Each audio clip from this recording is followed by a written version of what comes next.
नमस्कार, मी सुवर्णा जोशी। दिवसभरातल्या सगळ्या वेगवान बातम्या आपण या 4:30च्या बुलेटिनमध्ये बघणार आहोत।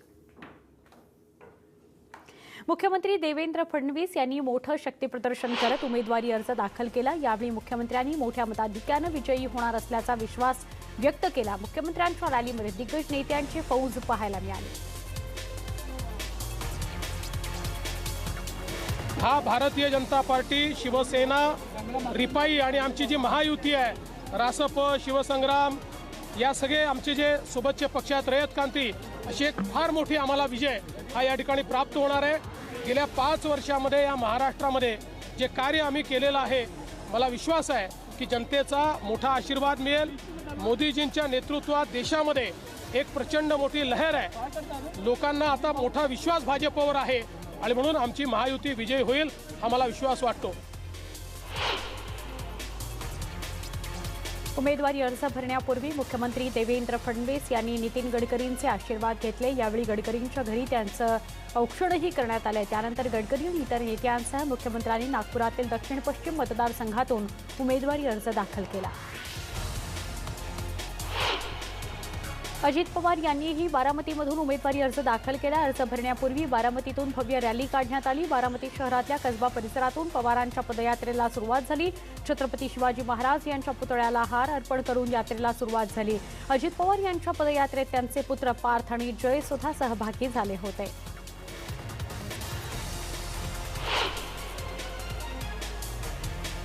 राष्ट्रवादी काँग्रेसचे मुंब्र्याचे उमेदवार जितेंद्र आव्हाड यांनी आपला उमेदवारी अर्ज दाखल केला। का त्यांना उमेदवारी अर्ज दाखल करण्यात त्यांना काल अडचणी आलेल्या होत्या, त्यामुळे ते अर्ज भरू शकले नव्हते।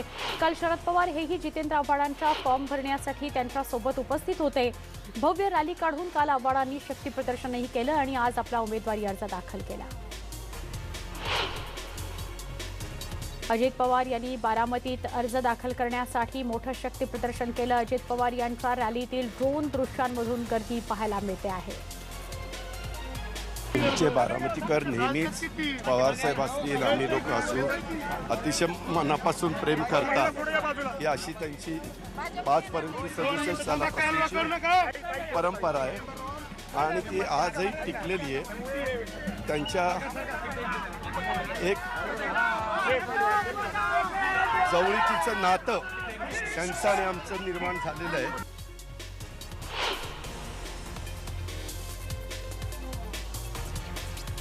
दर्शन करत शिवसेनेचे एकनाथ शिंदे यांनी उमेदवारी अर्ज दाखल केला। यावेळी एकनाथ शिंदे यांचं संपूर्ण कुटुंब त्यांच्यासोबत होतं। कोपरी पाचपाखाडी या मतदारसंघातून त्यांनी अर्ज दाखल केला। यावेळी त्यांनी मोठं शक्तीप्रदर्शन केलं। लोकशाहीमध्ये सर्वांना उभा राहायचा अधिकार आहे, त्यामुळे मी कुणालाही या ठिकाणी दोष देणार नाही, परंतु केलेल्या कामाची पोचपावती या ठिकाणी आज आपण पाहतोय। अशीच पोचपावती येत्या 21 तारखेला मतदानाच्या दिवशी दिसेल आणि जिल्ह्यातल्या महायुतीच्या, शिवसेना भाजपा महायुतीच्या सर्वच्या सर्व जागा या ठिकाणी विजय होणार आहे। अशा प्रकारचं वातावरण आहे। गेल्या 5 वर्षामध्ये युती सरकारने केलेलं काम या निवडणुकीमध्ये कामी येईल। राष्ट्रवादी काँग्रेसचे उमेदवार छगन भुजबळ आज येवला मतदारसंघातून आपला उमेदवारी अर्ज दाखल करणार आहेत। उमेदवारी अर्ज दाखल करण्यापूर्वी मीनाताई भुजबळ यांनी छगन भुजबळ यांचं औक्षण केलं। भुजबळ यांच्या उमेदवारी अर्ज भरताना समर्थकांची मोठी गर्दी पाहायला मिळाली। येवल्यातून छगन भुजबळांनी भव्य रॅली काढल्याचं पाहायला मिळालं। भुजबळांचे समर्थक यावेळी मोठ्या संख्येने उपस्थित होते। भुजबळांनी विजयाचा विश्वास व्यक्त केला आहे।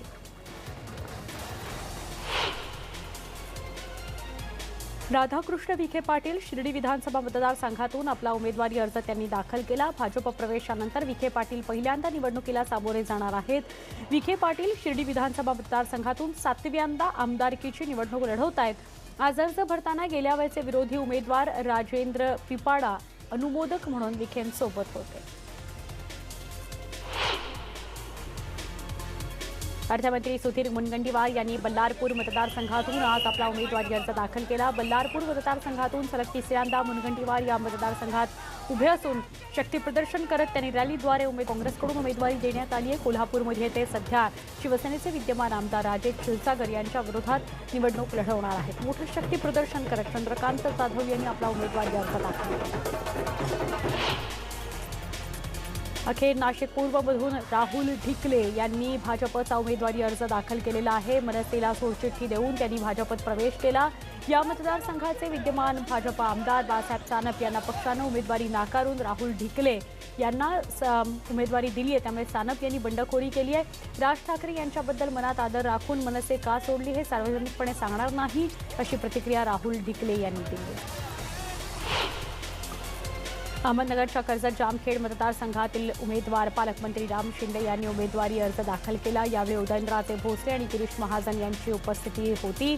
विकास कामांच्या जोरावर मतदार राजा मला विजयी करेल असा विश्वास त्यांनी व्यक्त केला। आदरणीय मुख्यमंत्री महोदय महाजनादेश यात्रा घेऊन आल्याच्या नंतर इथं पुन्हा एकदा पुढच्या मंत्रिमंडळामध्ये मला घेणार अशा प्रकारची आश्वासन आणि घोषणा केल्याच्यामुळं निश्चितच माझ्या मतदारसंघातील जनतेच्या आशा ह्या पल्लवित झालेल्या आहेत आणि मला विश्वास आहे की या मतदारसंघामध्ये पुन्हा एकदा सेवा करण्याची संधी ही मला कर्जत जामखेडची जनता देईल। Big boss fame Abhijit Bichukale यांनी वरळी विधानसभा मतदारसंघातून आपला उमेदवारी अर्ज दाखल केला। अपक्ष म्हणून त्यांनी आदित्य ठाकरेंविरोधात अर्ज भरलेला आहे।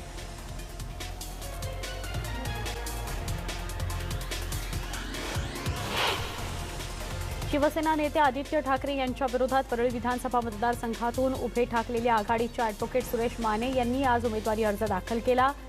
मोठ्या प्रमाणात शक्तीप्रदर्शन करत वरळी बीडीडी चाळ इथं पदयात्रा काढत माने यांनी अर्ज दाखल केला। यावेळी राष्ट्रवादी काँग्रेसचे मुंबईचे अध्यक्ष नवाब मलिक देखील त्यांच्या सोबत हजर होते। सत्तेच्या जीवावर आणि पैशाच्या जोरावर विजय मिळणार नाही असा दावा माने आणि नवाब मलिक यांनी यावेळी केला।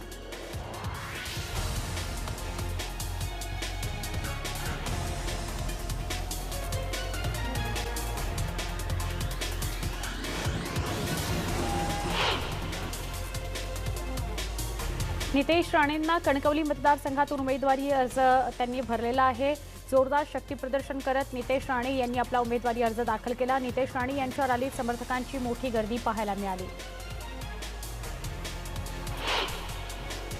एबी फॉर्म मिळाल्यानंतर नितेश राणेंनी कणकवलीमध्ये रॅली काढली। सकाळीच नितेश राणेंना एबी फॉर्म देण्यात आला। उमेदवारी अर्ज भरायला जाताना त्यांनी मोठं शक्तीप्रदर्शन केलं। भाजपचे कार्यकर्ते सुद्धा या रॅलीत सहभागी झाले होते।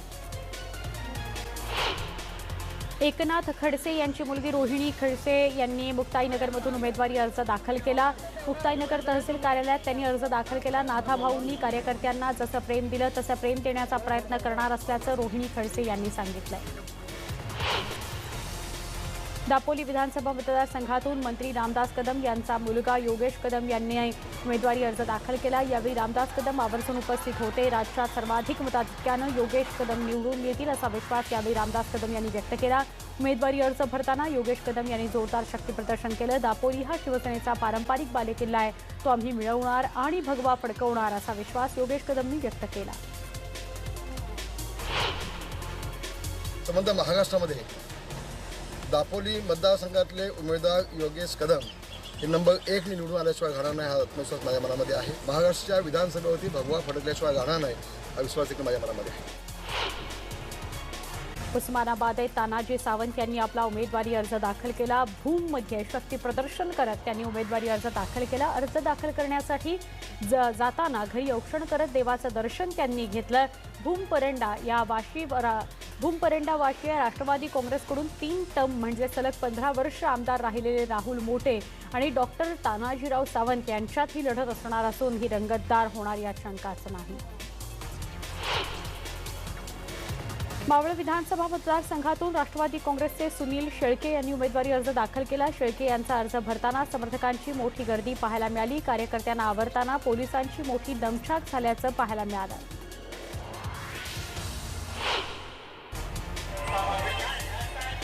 नाशिक शहरातील एकही जागा शिवसेनेला न दिल्यानं हा भाजपचा शिवसेना संपवण्याचा डाव असल्याचा आरोप शिवसेनेच्या 22 नगरसेवकांनी केला। नाशिक पश्चिमसाठी शिवसेनेनं बंडखोरी केली असून गटनेता विलास शिंदे यांनी आपली उमेदवारी दाखल केली आहे। या विधानसभा मतदारसंघात शिवसेनेची ताकद ही भाजपपेक्षा मोठी मानली जाते।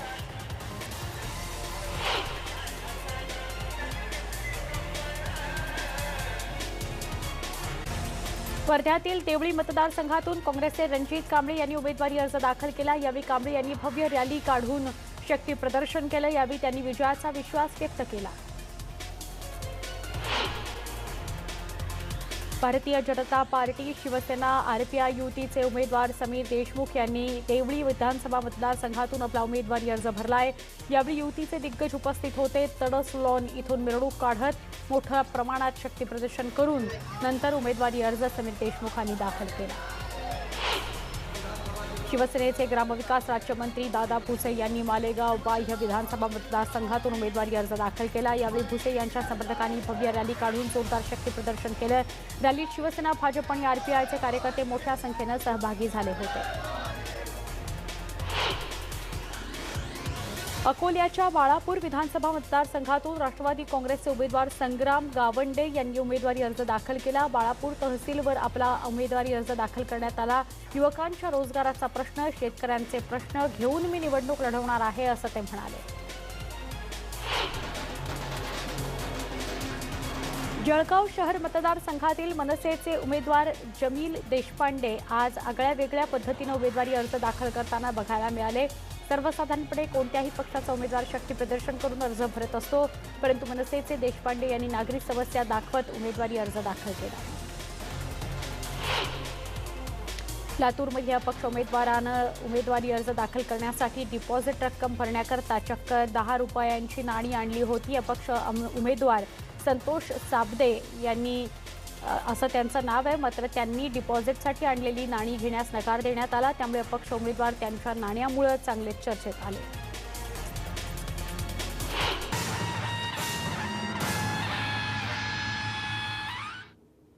महाराष्ट्राचा महासंग्राम रंगतदार टप्प्यावर आहे आणि त्याचे सगळे अपडेट्स आपण घेतोय।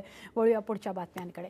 अहमदनगरमध्ये आरोप प्रत्यारोपांमुळे राजकीय वातावरण चांगलंच ढवळून निघालंय। राष्ट्रवादी काँग्रेसचे उमेदवार रोहित पवार यांनी सरकारवर टीका केली, तर त्यांचे राजकीय विरोधक खासदार सुजय विखे यांनी पवारांना उत्तर दिलं आहे। राज्यातील साखर कारखान्यांमध्ये जो गैरव्यवहार झाला आहे त्याची चौकशी सुरू आहे। त्यामध्ये जे दोषी असतील त्यांच्यावर कारवाई होणारच असं सुजय विखे म्हणाले।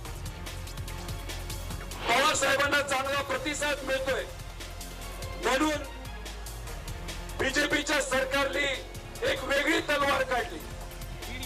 त्या तलवारला काही लोक ईडी म्हणतात। ईडी म्हणतो, ईडी ग्रामीण भाषातली ती नाही, काही लोक त्याला वेगळं म्हणतात। ते हत्यार उपसलं आणि त्यांना असं वाटलं की ज्या हत्याराला सर्व लोक घाबरतात त्याला कदाचित पवार साहेब सुद्धा घाबरतील असं इथल्या बीजेपीच्या लोकांना वाटलं। याच्या आधी ईडी लोकांच्या मागे पळायची, त्या दिवशी आपण बघितलं की पवार साहेब ईडीच्या मागे पळत होते।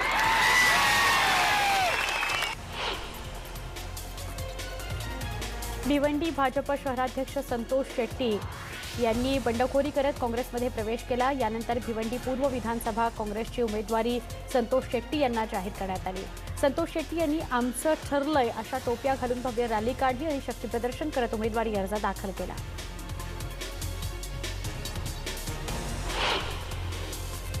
एक छोटासा ब्रेक, पुन्हा पहा फक्त न्यूज 18 लोकमत।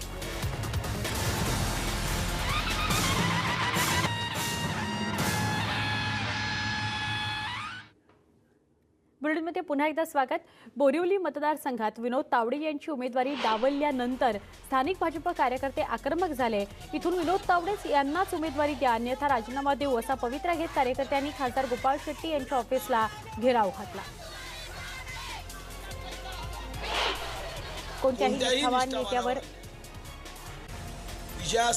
कोणत्याही निष्ठावान नेत्यावर अन्याय होणार नाही असं मत सुधीर मुनगंटीवार यांनी व्यक्त केलं। ज्या नेत्यांना तिकीट मिळाली नाहीत त्यांना विधान परिषद किंवा राज्यसभेत पाठवू असं सूचक वक्तव्य मुनगंटीवार यांनी केलं। उमेदवारी अर्ज भरण्यासाठी निघण्याआधी पडळकर यांनी रॅली रद्द झाली, कारण यावेळी भाजप आणि राष्ट्रवादी काँग्रेसच्या कार्यकर्त्यांमध्ये चांगली जुंपली। भाजप कार्यकर्त्यांना राष्ट्रवादी काँग्रेसच्या कार्यकर्त्यांनी घेरल्यामुळे बारामतीमध्ये गोपीचंद पडळकरांची रॅली रद्द करावी लागली।